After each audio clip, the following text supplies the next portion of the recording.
morning. This is Robert Farnsworth, Business Administrator of the Grand County School District. We welcome you to this week's update of our financial situation here in the district. Last update we gave, we talked about the funding sources in this upcoming year, the 2011-2012 school year.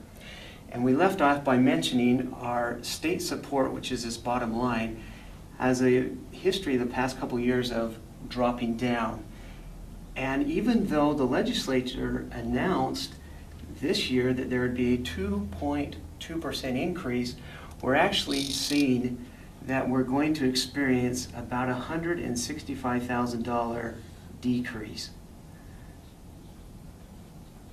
Now let me just explain a little bit how the increase actually translated to a decrease for us of this amount.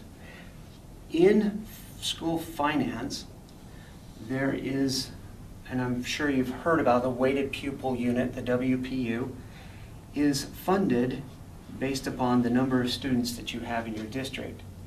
Then they have what they call a line, and below the line in their funding is program specific.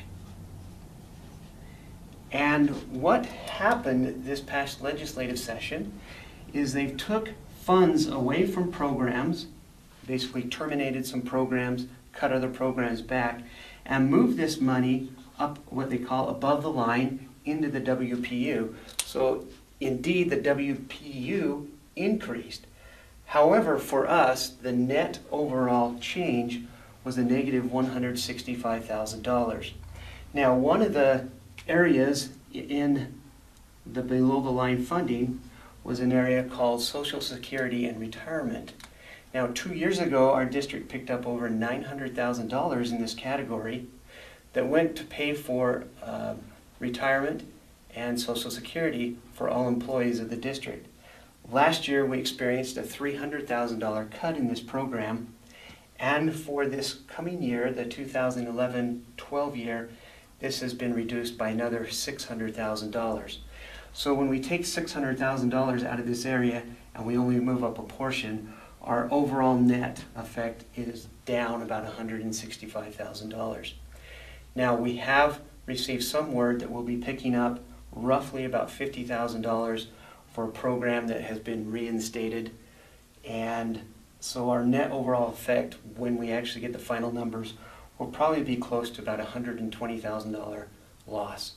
So while it was reported a 2.2% increase, we actually are going to experience a drop of about $120,000 when all the dust settles.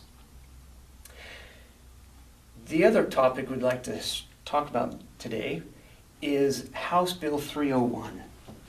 And this is really going to change the way the tax structure is set up in the state of Utah. Now currently, when property taxes are assessed, there are certain levies that are assessed separately.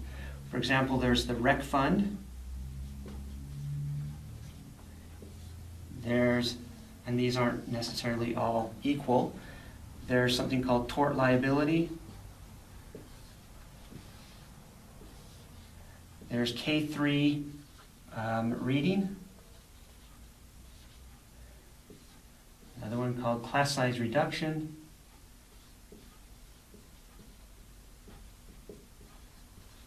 And another one called transportation. And essentially what House Bill 301 does is takes these levies and collapse them into one.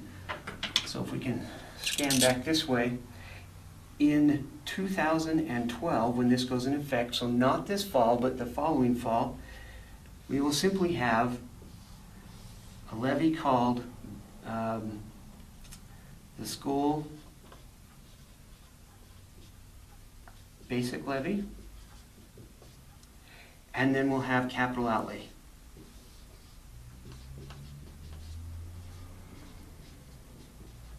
Now, this will provide us some flexibility in the way that we can choose to spend our money from the prior year. However, the challenges occur in that we have rec funds now competing with K3, competing with the other funds, and it may have has a potential of actually creating some interesting discussion for the board in the future. However, our new tax structure will look pretty much like two levies. The voted leeway levy still exists, still a possibility. However, it will take a vote of the public to put that in place, and currently we do not have one.